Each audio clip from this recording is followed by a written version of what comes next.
अब हम पढ़ने वाले हैं साबुन के आवेशित बुलबुले का संतुलन। इससे पहले हम एक बात जानना चाहेंगे कि साबुन के बुलबुले का दाब अधिकी कितना होगा। साबुन के बुलबुले का दाब अधिकी से मतलब यह है कि साबुन का जो बुलबुला है वह है बाहर की ओर कितना दाब लगा रहा है। ठीक है, तो देख लीजिए इस प्रकार से मान लीजिए कि आपके पास में कोई साबुन का बुलबुला है। ये साबुन का बुलबुला है तो ये अंदर से ये बाहर की ओर इस प्रकार से एक दाब अधिक डाल रहा है,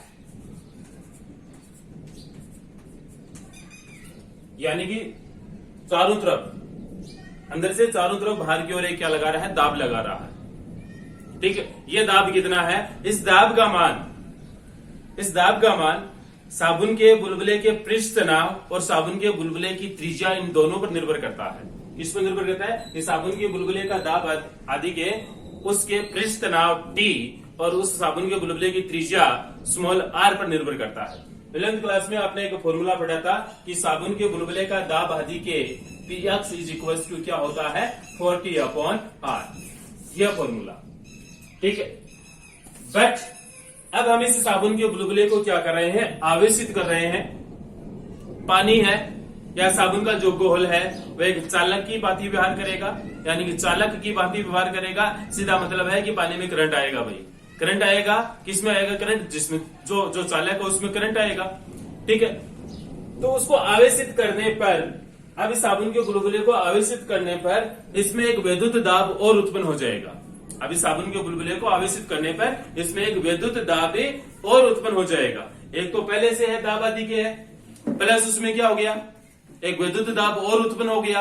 अब इन दोनों का योग किसके बराबर होना चाहिए, 40/r के बराबर होना चाहिए। यदि ऐसा नहीं होता है तो साबुन का बुलबुला क्या हो जाएगा, फट जाएगा। ठीक है, तो देखिए अब आपको यहां से लिखना है साबुन के बुलबुले को आवेशित करने पर साबुन के बुलबुले को आवेशित करने पर, ठीक है, तो आवेशित करने पर इसमें एक तो विद्युत दाब है, तो विद्युत दाब का कितना फॉर्मूला है, 1/2 sigma square upon epsilon not, plus इसमें एक दाब आदि गया है पहले से ही Px, और इन दोनों का योगफल किसके बराबर होना चाहिए, 40/r के बराबर होना चाहिए। इसको आप इक्वेशन डाल सकते हैं 1, या फिर अब जो साबुन के बुलबुले का दाब आदि के Pex, तो Pex इज इक्वल टू कितना हो गया, 40/r। इसको इधर में शिफ्ट करूं, यह टर्म किसकी हो गई, माइनस, तो minus 1/2 sigma square upon epsilon nought. ठीक है, इसको आप इक्वेशन 1 दे दीजिए। अब साबुन के बुलबुले को यदि हम लगातार आवेशित करते रहें, साबुन के बुलबुले को यदि हम लगातार आवेशित करते रहें तो इसका मान बढ़ेगा, 1/2 sigma square upon epsilon not, इसका मान क्या होगा, बढ़ेगा। ठीक है, तो इसका मान बढ़ेगा, बढ़ रहा है, लेकिन एक कंडीशन ऐसी आएगी कि इसका मान इस 40/r के बराबर हो जाएगा। साबुन के जो ये इसका मान है, नहीं सॉरी, इसका मान है इसके बराबर हो जाएगा। तो उस कंडीशन में दाब आदि के कितना आएगा, 0, क्योंकि भाई दोनों ये कैंसिल हो जाएंगे, इसका मान दोनों के मान बराबर हो जाएंगे, तो इसका मान कितना आएगा, 0, यानी कि ये अधिकतम संतुलन की अवस्था है। दाब आदि की कितना हो गया, 0 हो गया, वहां तक तो चलने वाली बात है। लेकिन अब हम थोड़ा सा आवेश और दे दें साबुन के बुलबुले को तो इसका मान कुछ बढ़ जाएगा। इसका मान बढ़ने पर इसका मान कुछ ना कुछ नेगेटिव आएगा, और ऐसा होते ही साबुन का बुलबुला नहीं रहेगा। सीधी बात यह है कि बुलबुला फूट जाएगा। ठीक है, तो हम क्या लिखेंगे, संतुलन की अवस्था में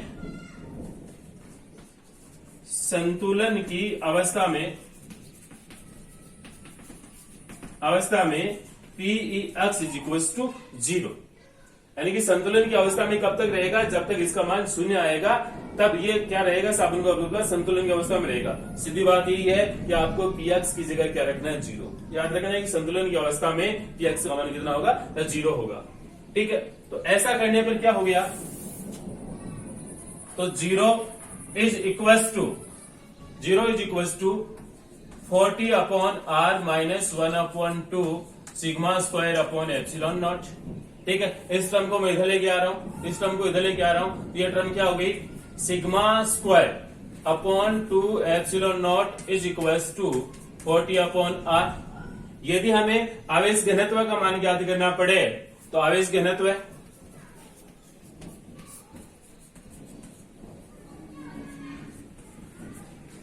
घनत्व यानी कि sigma square is equals to, इन सबको इधर शिफ्ट कर दीजिए, तो 40 अपॉन आर और ये खान से लगे ऊपर इंटू 2 एप्सिलॉन नॉट, यानी कि इसको इससे मल्टीप्लाई कीजिए, तो sigma square is equals to 2 into 4 eight epsilon nought और ये अपना टी और ये अपॉन में आर। सिग्मा का मान चाहिए हमें तो पृष्ठ आवेश घनत्व है, तो इधर क्या हो जाएगा अंडर रूट, तो eight epsilon nought T upon R. ठीक है, अब यदि हमें त्रिज्या ज्ञात करनी पड़े, त्रिज्या, इसको इक्वेशन 2 डाल दीजिए, त्रिज्या, तो त्रिज्या आप यहां से देख लीजिए, इक्वेशन इसको 2 और इसको इक्वेशन 3 दे दीजिए। ठीक है, तो त्रिज्या समीकरण 2 से, तो समीकरण 2 से हम क्या लिख सकते हैं, आर को इधर शिफ्ट कर दिया, इसको इधर कर दिया, तो ये सीधा सीधा हो गया, R is equals to eight epsilon nought T upon ये सिग्मा स्क्वायर। ये साबुन के बुलबुले की क्या हो गई, त्रिज्या। अब यदि हम आवेश की बात करें,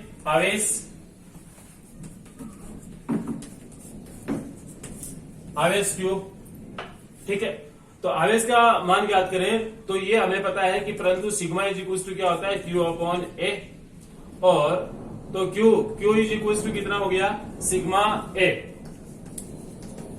साबुन का बुलबुला क्या है, कि गोला है, तो गोले का क्षेत्रफल कितना होता है, 4 पाई आर स्क्वायर, तो Q is equal to sigma into 4 pi R square.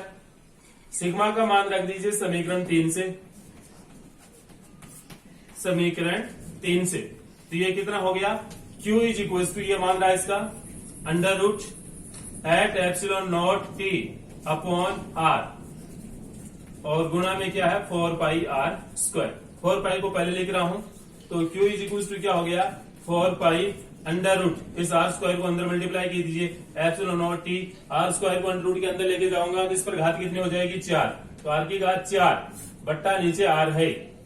ठीक है, अब इसको थोड़ा सा काट दीजिए, आर और आर की घात 4 से कैंसिल हो गया, तो ये कितना बचा, Q is equal to 4 pi under root eight epsilon nought T और आर की घात 3, इतना बच गया, इतना बच गया ये। ठीक है, तो अब कहने का मतलब है क्वेश्चन क्या आ सकता है, क्वेश्चन ये आ सकता है कि आवेशित साबुन के बुलबुले का पर आवेश कितना होता है, उसकी त्रिज्या कितनी होगी, उसका पृष्ठ आवेश घनत्व कितना होगा, उस पर आवेश का घनत्व कितना होगा, इनके मान ज्ञात कीजिए।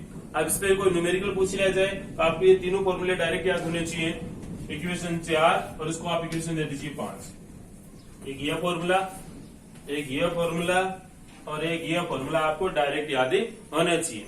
अब इसी के साथ ये अपना चैप्टर नंबर 2 है, इसके सारे डेरिवेशन वगैरह फिनिश होते हैं। और इस चैप्टर में आपने क्या क्या पढ़ा उसके बारे में थोड़ा सा समरी वाइज थोड़ा सा व्यू कर लेते हैं। सबसे पहले आपने पढ़ा विद्युत फ्लक्स के बारे में, विद्युत फ्लक्स के बारे में, फाई ई के बारे में। इसका सूत्र क्या है, डी ए और ई के मध्य बना कोण कितना, किस प्रकार से इंगित करते हैं, डी ए क्या है, क्षेत्रफल सदिश क्या होता है, इसके बारे में पता होना चाहिए। फिर आपने नंबर 2 पढ़ा था सतत आवेश वितरण के बारे में, यानी कि सतत आवेश वितरण यानी कि आवेश का वितरण इस प्रकार से होना चाहिए कि उनके मध्य दूरी है वो अत्यधिक कम हो, आवेशों का वितरण क्या होना चाहिए, एक समान रूप से होना चाहिए, ये बात। तो ये वितरण 3 प्रकार से था। एक तो था आपके पास में रेखीय आवेश घनत्व है, तो रेखीय आवेश घनत्व को लेमड़ा से लिख रहे थे, पृष्ठीय आवेश घनत्व सिग्मा और आयतन आवेश घनत्व रो, ऐसे हम लिख रहे थे। ठीक है, इनको लिखने के पश्चात इनके कारण विद्युत बल और विद्युत क्षेत्र की तीव्रता आपने शॉर्टकट में ज्ञात की थी। फिर इसके बाद में नंबर 3 है हमारे पास में गाउस का नियम। तो गाउस का नियम हमेशा हमें याद रखना है कि गाउस के नियम को लागू करने के लिए हमें एक गाउसीय पृष्ठ की कल्पना करनी पड़ती है। अब गाउसीय पृष्ठ क्या होता है, गाउसीय पृष्ठ एक काल्पनिक पृष्ठ होता है जो क्या होना चाहिए, बंद होना चाहिए।